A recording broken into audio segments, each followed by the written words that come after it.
ভাই এই লোকটার নাম মোজাফফর বিন মুহসিন না রেখে মির্জাফর রাখার দরকার ছিল।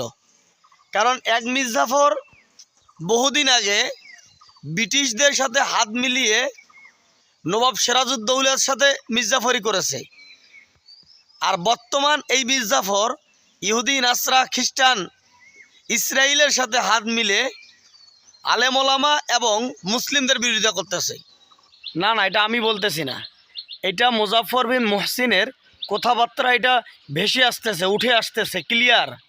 কারণ ভাই এই মার্চ ফর গাজা এই সমাবেশটার পর থেকে এমনভাবে উঠে পড়ে লেগেছে, মানে যেটা ভাষায় প্রকাশ করার মতো নয়।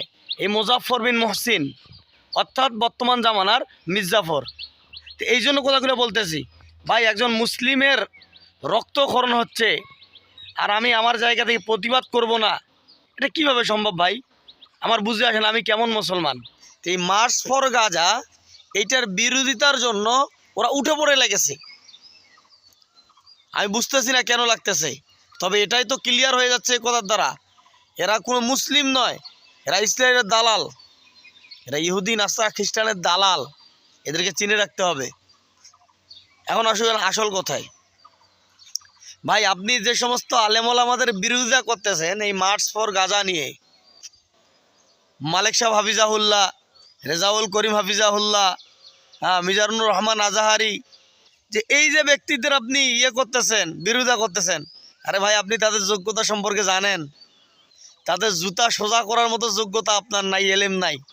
তাদের জুতাটা পরিষ্কার করার মতো এলেম আপনার কাছে নাই, আর আপনি তাদের বিরোধিতা করতেছেন।